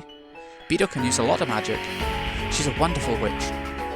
She couldn't revive just Sakataru, but she can do absolutely anything else. So I can at least do without Sakataru. No, Oni-chan, that's wrong. There's nothing a witch can't do. As soon as she couldn't do that, it was clear that Beatrice wasn't a real witch. That's wrong. It's because Sakataru's stuffed animal vessel was something Mama made specifically for, especially herself, and that's why she can't revive him. Is Beatrice, your magic so inconvenient? In that case, you saying you can revive Sakataru? Are you saying you can do that with your magic? I can. What? Maria Oni-chan, I'll show you some real magic. I'll revive Sakataru for you. Really? Even Beatrice can do it, right? Really? Yes, I can. In exchange, promise me. Once I've revived Sakataru... Yes. Leave this golden land. I will not permit that. This world is Maria's and mine. If Maria leaves, it will break. The minimum number of humans it takes to create a universe is 2. Otherwise, that world is destroyed.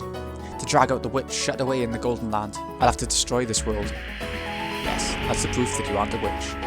A real witch can create a universe alone. The Mariage Sorcier Alliance of Witches.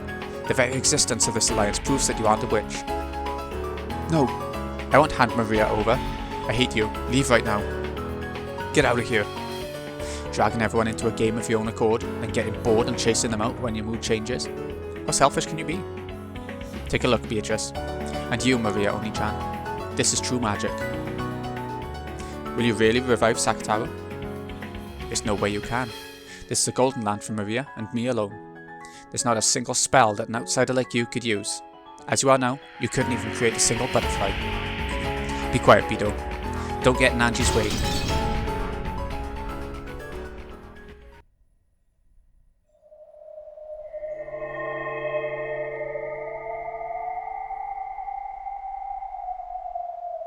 When Maria yelled, the storm suddenly stopped and the area returned to silence.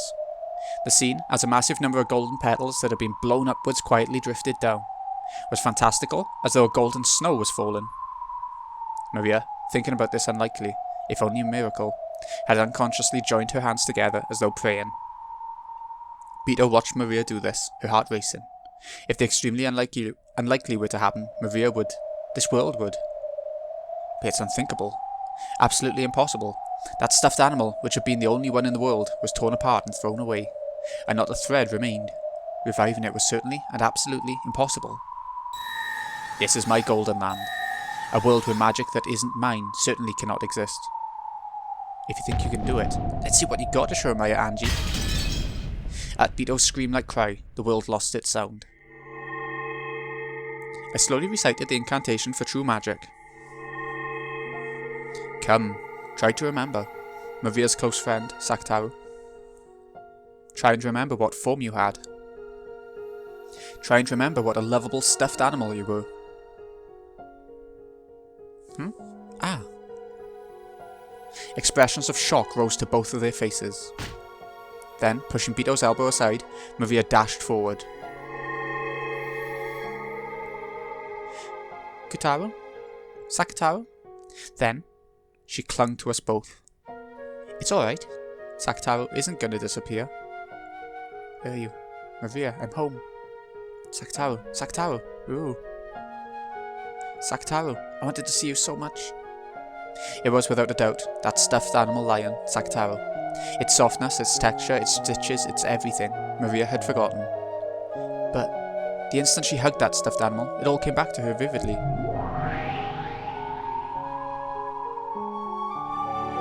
Hey, Maria, I'm home. Sakataru, is your body alright? Does it hurt anyway? Even though something so horrible was done to you, you all okay? There you. Ange revived me with magic, so I'm perfectly fine. Thank goodness. Thank goodness. I'll come back, Sakataru. Ooh. From now on, I'll always be with you, Maria. Together for eternity. So, don't let go of me, okay? Yeah, won't let go. For all eternity. Then still hugging Sakataru, she looked up at me with tear-filled eyes. Thank you, Ange. Ange's magic is amazing. How? How can you revive Sakataru when Beto couldn't do it? Impossible. Impossible. How? How can a human other than me use magic in my golden land? This is completely impossible. Why are you so flustered about, Beatrice? This is magic, right? There's no way that's magic. This is my golden land. A world where magic that isn't mine certainly cannot exist. And my magic was not able to revive Sakataru. There's no way it could. That's a special stuffed animal, made by Rosa for her daughter's birthday, and in the entire world, the only.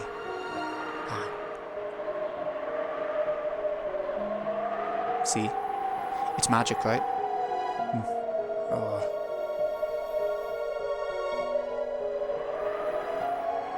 With this miracle that she couldn't possibly accept, Beto understood all of my magic. She looked at Maria and Sakataru, innocently frolicking around, looked at me, and then fell to her knees, with even her hands pressed to the ground, and cried. Beatrice, this really is magic, right? It's magic, right? Beatrice. Indeed, it's magic. This is real magic. Why can Ange use a magic that even Beto couldn't? Why? Why? Ange's amazing. Ange's an amazing witch. A real witch who's much, much, much more amazing than me. Yeah, that's right, Oni-chan. I am the witch of resurrection, Ange. There's nothing that can't be revived by me. Amazing. Incredible. Even Beto said that the magic of resurrection was the hardest. Ange's incredible. A really real great witch. At that time, Maria's and Sakataru's forms flashed gold, and the forms of the two became golden flower petals that crumbled away. As the two became a golden wind and swirled together, they left for some other peaceful place, not here. Beto had, as promised, banished Maria from the Golden Land.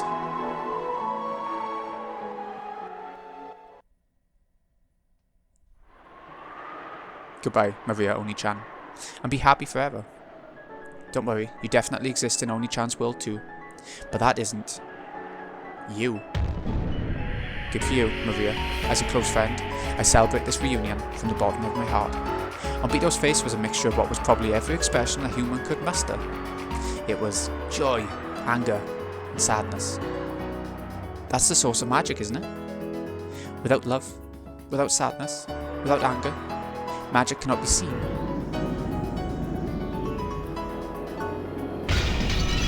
The ground shook. An earthquake.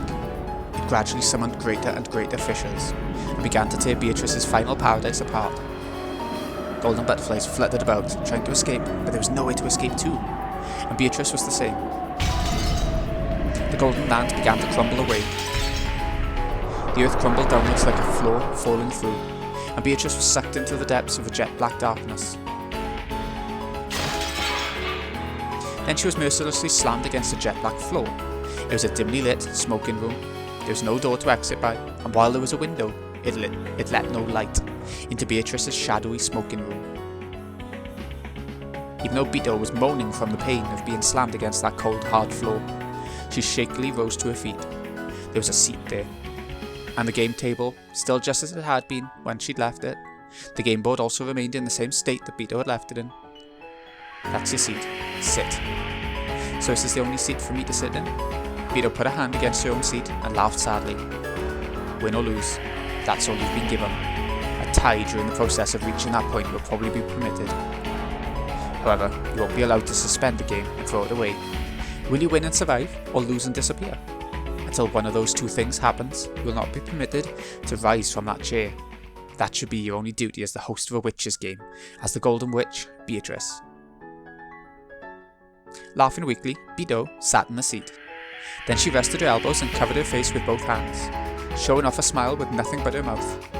Not permitted to escape an unwinnable game, Then very well. Why don't I repeat this until I lose?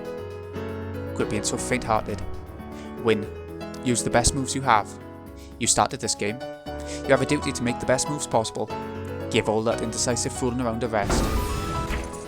At that time there was a violent sound. Beto felt a cold, pathetic sensation on her leg. Gotcha! I finally got you, eh, Beto? Oh, great Lady Lambda Delta, is it? To think that you are still here. Beto's foot was caught in a nice gold steel shackle. Tying her to the chair she sat in, she would no longer be able to escape from the seat. Oh, you won't be able to escape anymore, got it? I can be more persistent than I look, surprised? It's more surprising that you don't realise how persistent you look. You're not permitted to leave early or suspend this game. You'll fight for all eternity in order to win, okay? You don't want to lose, do you? You want a little peek at the kind of wonderful world you'll be thrown into if you lose? Don't worry. You can win because I, the great Lady Lambda Delta, will be looking after you constantly until you win for all eternity. But even if I wish to fight, there's no opponent seated across from me, correct? Don't worry, I found Battler.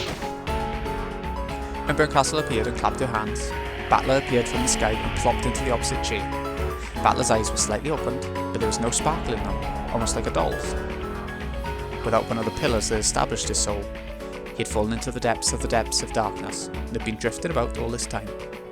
He should have been then scattered and disappeared like mist. Burncastle had managed to scrape him together. It's incredible that she managed to bring him back into a human form.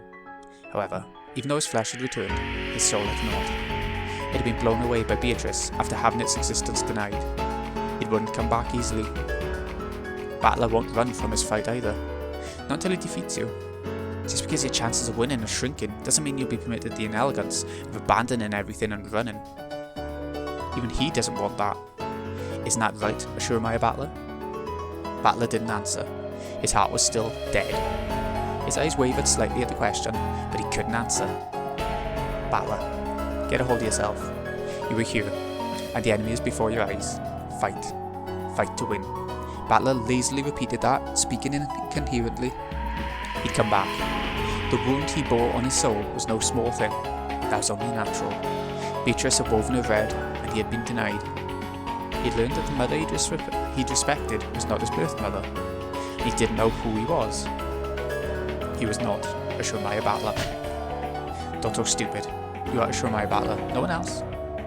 No matter who acknowledges that or denies that, make sure you believe it yourself. After all, you're the only one who can create your own world. Don't lose the world where you're Ashurmaya Battler. Then, who am I? I'm not my mom's child, right? Where was I born from? Battler asked that question as his eyes, which still hadn't regained their sparkle, stared lazily up at the ceiling. Of course she answered right away. Yes, that's right. Beto proclaimed it with the red truth. So I'll proclaim it too. Ashurmaya Battler is not Ashurmaya Asumu's son. In that case he's not qualified to be the opponent in my game, correct?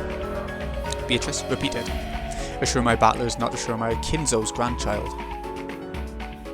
As Beto wrinkled her forehead, a painful-looking smile rose to her face. She refused to repeat it. So Beto is actually somebody else's son to somebody in the family that we've seen, I guess. Beto proclaimed two red truths. Battler's not Asumu's son, and no one except Kinzo's grandchild, Battler, is qualified to be her opponent. The following theory will allow Battler to be accepted without creating any contradictions. Here's my blue truth, listen to it. The one qualified to be Beto's opponent is Kinzo's grandchild, Ashurmaya Battler. And whether you're Asumu's son or not isn't a problem. Thus, even if you aren't Asumu's son, you can still be Kinzo's grandchild, as long as you're Rudolph's son. It was just a silly word game, wasn't it? Your blue truth is valid. Beto, your counter-argument with the red truth? If you cannot counter it with the red, Battler's qualifications as an opponent will stand unchallenged. Battler was still out of it. He still couldn't really understand what she was saying for him. But even so, his spirit was starting to come back, bit by bit. Then, who am I? Get a hold of yourself. You're Ashurmaya Battler. Maybe Mother Asumu didn't give birth to you, but so what? That doesn't change in the slightest the fact that she was a mother to you, right? For example, what is Ashurmaya Ange to you? You might not share the same blood, but she's still your little sister, right? It's not about blood, it's about bonds, right? That's right. Even though we don't share the same blood, Ange is my little sister. Say it in red. Say that Ange is your little sister. Ange is my little sister. Huh? I could say it. She hugged Battler, who was still out of it and slumped in his chair, strongly from behind. So much that it hurt. I don't know why Mother Asumo wasn't your birth mother. But still, up until today and even now, you believe that she's your mother, right? In this world, there are plenty of people without even a mother. Without even a family. Did Mother Asumo ever let you feel lonely? Never, right? Don't throw your peaceful family away so easily. Your family bonds have gotten too thin after leaving your family for 6 years. You have to feel those family bonds much more strongly. Remember, for Mother Asumo's sake as well, don't lose your love over a foolish witch's rant like this. You're right. Mom was always on my side. Where's this place? It's dark, and I want to go home. Where's all my family? The light still hadn't returned to Battler's eyes, but tears appeared. Your little sister is waiting at home for you to come back. If even you don't come back, she'll be all alone forever. For your little sister's sake, please, win this witch's game. Ange, my little sister. But I still don't get it. Why do I have to keep repeating this incomprehensible, cruel game with Beto? I've had enough. In that case, settle this game quickly and go back home. Assure my Battler, how long are you going to play around in a place like this? Your little sister is waiting for you to come home. That's right. Battler had been caught up in this strange game before he even knew it, and still unable to understand why he was fighting. He had been constantly sucked into the witch's pace, played with and made to fight. That should have been his most simple and first question, because he didn't understand that he had lost his purpose in fighting. That's why my voice won't reach Battler's ears. Instead of a vague purpose, like winning against the witch or because he couldn't forgive her, he has to be aware of a purpose for which he must win. That's right. I want to go home. I want to go home to Dad and Mom and Ange. I've had enough. Enough of this place. I've had enough of witches. I've had enough of games and murders. Enough. Battler's soul is starting to come back, but it can't quite reach. You've had enough, right? Then fight so that you can return to your family. Destroy Beatrice and go home. No, I've had enough of witches. Enough of Beto, enough of everything, and even you're probably just another one of the witch's allies. I could be betrayed again at any time. You can't trust anything. You can't trust any words that aren't read. Don't bother me. Don't bother me. Battler's soul howled. She hugged his head from behind, strong enough that it hurt. Come home quickly, Oni-chan. Don't leave me all alone. Huh? Who are you? It's me. It's Ange. Dad and Mom and Oni-chan. No one came home. I'm so lonely. I beg you, come home quickly. Ange. You were Ange. That's right, I'm Ange. You're sure my Ange of a world when no one comes home. My entire family never came home from Rokkenjima that day. The witch before your eyes stole away my whole family, even you, Oni-chan. Only you can finish her, Oni-chan. Finish her. Then take your family back. And then, come home to me. Beto did that? To my family? As she says, I will not run away or hide from her. I stole Ashurmaya Ange's family away from her. Battler is my toy. His father and mother are both my toys. I won't give them back to you. You may continue to wander all alone forever, awaiting the return of a family that will never come back. From Ange's arms that held him, the painful, sad days that had been experienced by his lonely little sister flowed into Battler. Because he'd been playing around in a place like this, his little sister had been left all by herself, had been forced to endure all that pain. Ange, damn it, what am I doing? Thanks, Ange. Your Oni-chan has been forgetting something important this whole time. Battler tried to turn around, but Ange was hanging onto his head with incredible force, so he couldn't turn back. Was it sweat? Hot drops were splashing on the nape of Battler's neck. What they were, he knew from holding Ange's arm that clung to him, because it stained Battler's hand, his fingers, red. Blood. Ange, you okay? Hey! It dripped and splashed. He didn't know what was going on. Battler didn't know because he couldn't turn around. But the hot drops that stained his entire back were surely blood. In order to save you, Oni-chan, in order to come here, there was a single rule I had to follow. This is it. Letting you, Oni-chan, know that I was Ange. It was so hard. Even though Oni-chan was right before my eyes, I couldn't even say that. As long as I followed this rule, I should have been able to stay by Oni-chan's side for all eternity. I should have been able to play in the game against the witch for eternity with Oni-chan. But that's no good. Oni-chan, you have to come back. Your sister's waiting for you at home. That person isn't me. But this way your sister will be saved. Ange, there's so much blood. So much. I wanted to turn around, but Ange was gripping his head too tightly. However, judging by the blood that was pouring out and Ange's pained breathing, he realised that something seriously wrong was happening to her right now. Don't worry, I'm only a piece. You know, in chess, they have this move called a sacrifice. Sacrament? Who cares about chess? Let's get you some first aid quick. Let's go for a second, Ange. A sacrifice is an abandoned piece. For a tactical game, you intentionally accept a loss and let a piece go. In chess, the ultimate goal is victory. So if it can bring you to victory in the end, there's nothing wrong with sacrificing a few individual pieces. Ange had coolly made a decision. She had been taught over and over again that she was a piece, not a player. In order to act like a piece and save Battler, right now she would have to become a sacrificial piece herself. Battler had to know. His purpose in this witch's game couldn't be something as abstract as finishing off the witch. He had to win the game, release himself, and bring his family back home. Why? Because he had family, a little sister, who was waiting for him to come home. A being was created so that Ashuramaia Ange's voice could reach you. That's me, Ange Beatrice. I'll sacrifice the piece I am to give to you, the will to fight, to give you purpose. My purpose isn't to play with you in a witch's game for all eternity. I came to bring you Ashuramaia Ange's mourning and sadness. That's my unshakable purpose. Ange. The white thin arm that held Battler became pale and transparent, almost like wax. And even so, the fresh blood stained it so cruelly. I will disappear now, but Oni-chan, fight with all you've got, and I'm sure you'll come back to me. I'll be waiting, always. I planned on helping you out a lot more than this, but I couldn't do anything. Sorry. Don't worry about that. You taught me, didn't you? You taught me why I have to win. And that I've got to win for certain, and come back to you. What am I doing lazing about in a place like this?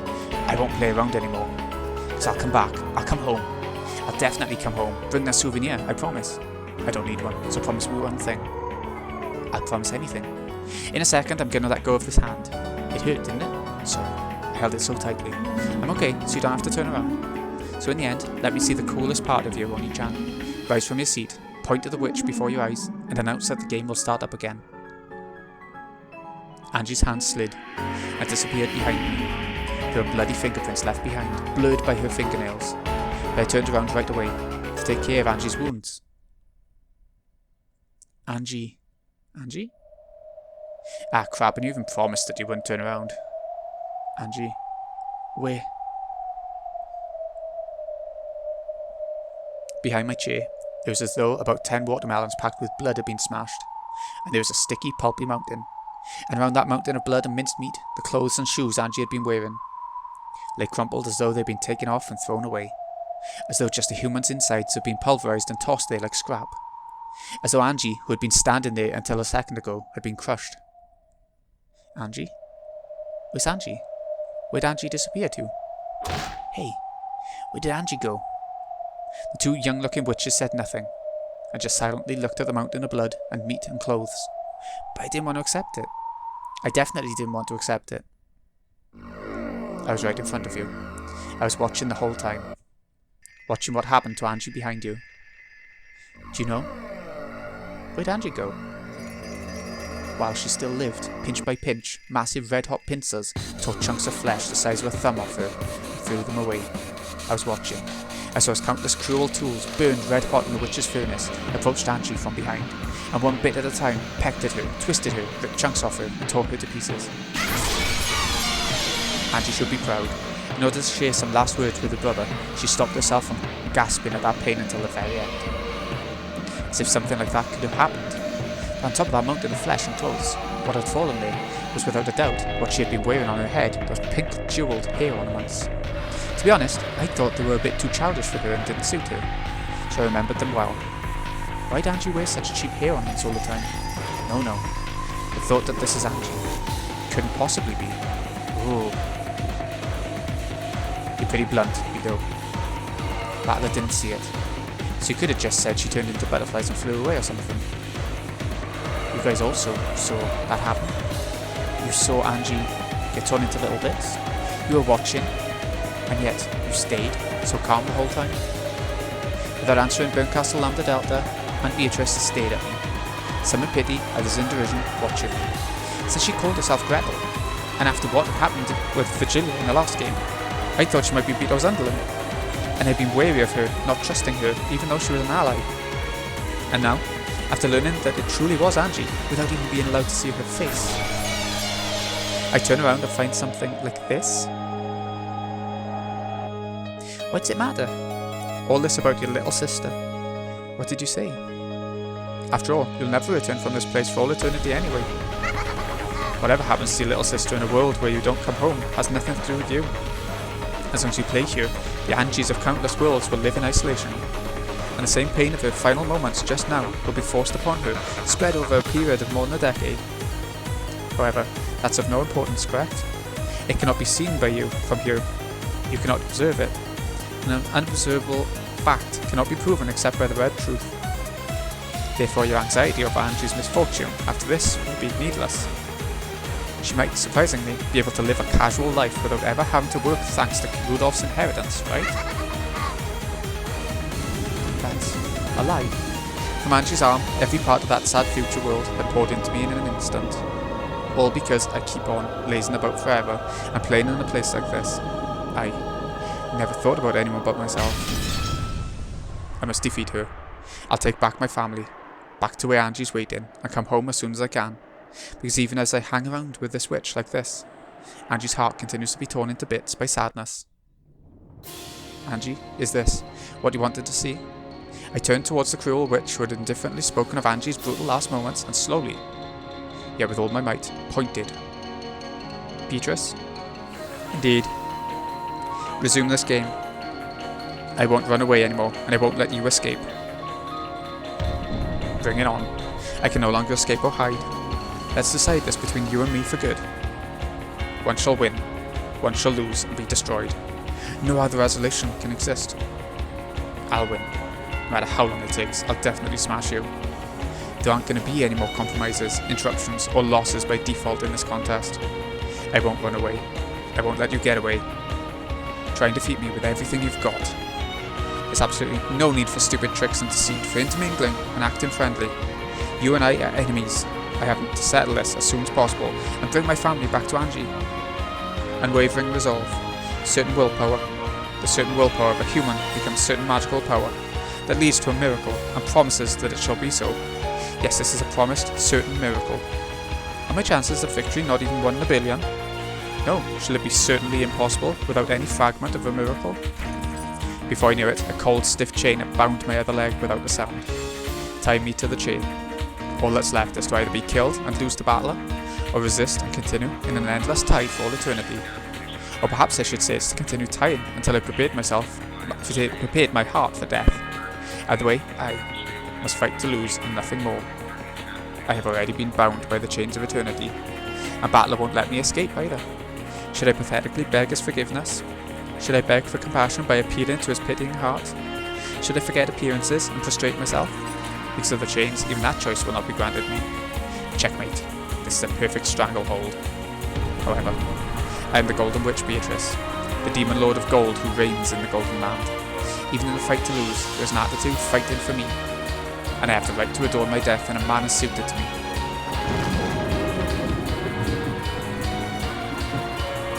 I am no different. I'll make you accept the existence of my magic, and the door to the Golden Land will open on this island. You shall become the guest of honour at that first tea party. Everyone besides you has gathered already, you see, because the honoured guest's arrival has been delayed. The tea party cannot begin. Your father, mother, cousins and everyone else are getting tired of waiting for your arrival. Sure, that's perfect. That's just perfect. What the hell's magic? What the hell are witches? I'm done playing with you. Here we go, Beatrice.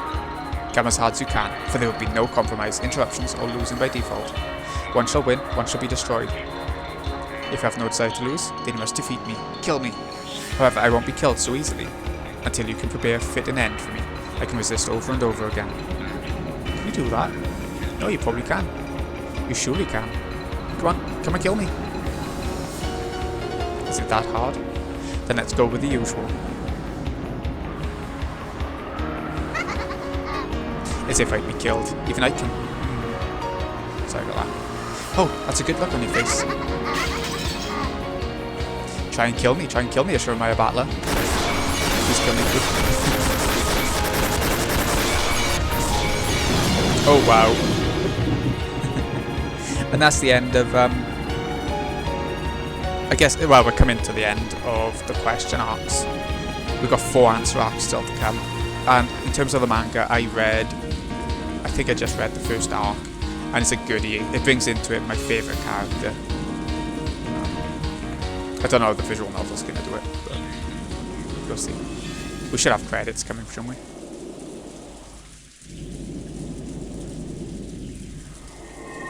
Ooh, new features. The Golden Witch has prepared a gift for you. Commemoration stake and find these new features. Ooh, achievement unlocked for Ange. Was there no credits or anything? That's bizarre.